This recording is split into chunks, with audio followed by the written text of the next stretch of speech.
if you are a solo channel agency, your days are numbered, period, full stop.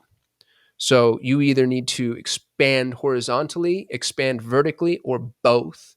Or if you're lucky enough, go make an exit. Because you're working on the section of the assembly line that we just saw automated.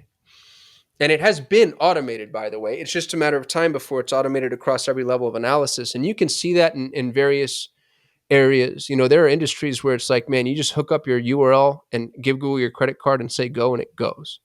And anything that's not working is because those specific nuances haven't been worked out by Google, but they will be.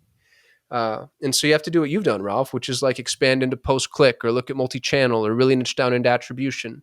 And so we did at Solutions 8, by the way. Even though I sold the agency, it still needs to be profitable, and I still believe very strongly in our service offering.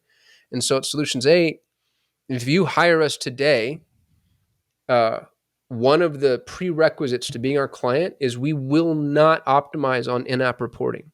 You can't come to me and say, I want this CPA, I want this ROAS, I want this cost per lead. It doesn't matter. Everything's based off of MER, which is media efficiency ratio. And we are, I think, the best in the world. And I really mean that, by the way. And I would actually challenge, I'd love to play this game. I'd love to find other people that think they're better at attribution than we are and have like a public attribution face-off. And we'll find a way to make that control group fair, because there's nobody that knows attribution the way specifically my business partner and his team of strategists know attribution. And so that's our value proposition now is, yeah, we can run your ads. That's the easy part. But how are you going to know where the impact came from, what the influence looked like, what lever to pull, what to not ratchet up, what to ratchet down? And so you have to expand beyond just the button pushing, because the machines are now doing the buttons.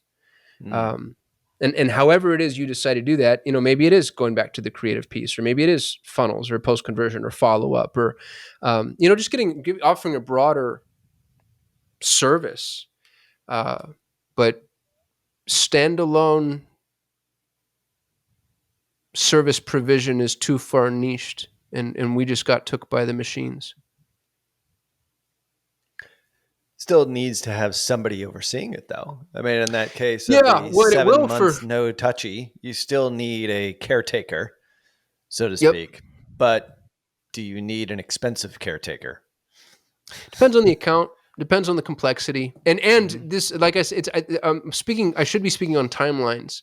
Right now, you still need an ads agency manager, freelancer, employee, whatever.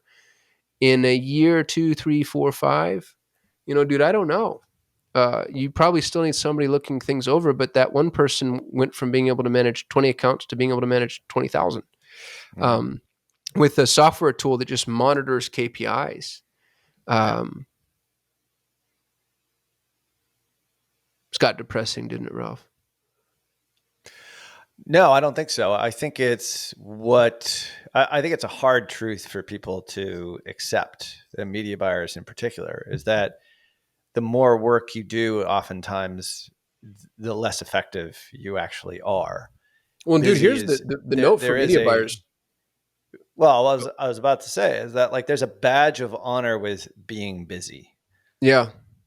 You know what I mean? It's like it's a validation of you doing the work, so to speak. Whereas letting the machines actually do most of the work is counterintuitive to, I think we all thought for Google media buyers, it was going to be much more of a bigger transition because, with search and with pay-per-click in the past, there has been an element of like, let's be tweaking this constantly, putting in your negative keywords and thinking of new areas in which to expand your market with new custom intent keywords and all those sorts of things. But then Performance Max sort of. I want to tackle both those examples right now because they're perfect examples, right? Yeah. So it's adding negative keywords, sculpting, and then adding new audiences.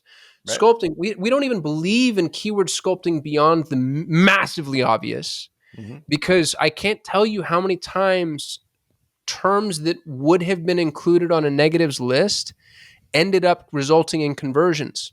Right. A very specific example, we have a client who sells hammocks. One of the highest performing phrases for them is hammocks made in the USA. And by highest performing, I mean highest converting. So it's not by volume, but by quality. Their hammocks are made in Thailand. But when somebody says hammocks made in the USA, they're probably looking for just a higher quality hammock. Well, you get to these hammocks; they're handmade. They're $200-$300. Yellow Leaf hammocks, by the way. Go buy Yellow Leaf hammock. They help take women out of poverty in Thailand by teaching them a skilled trade. It's a phenomenal company, but that would have been on their negative keyword list. So you don't want to negative keyword sculpt any longer. Again, beyond the obvious, there are some exceptions to these rules because the machine's going to go figure out where you were wrong. And then as far as the audience expansion, the machine does that for you. Look at Performance Max Insights. It's unbelievable. It's a miracle of marketing. It comes to you and says, hey, this audience is performing 35 times higher than any audience you've given us. We're going to add this, by the way, automatically. So, like, you just need to watch it do that. Mm-hmm. And if you go try to get in its way, you're just going to get in its way.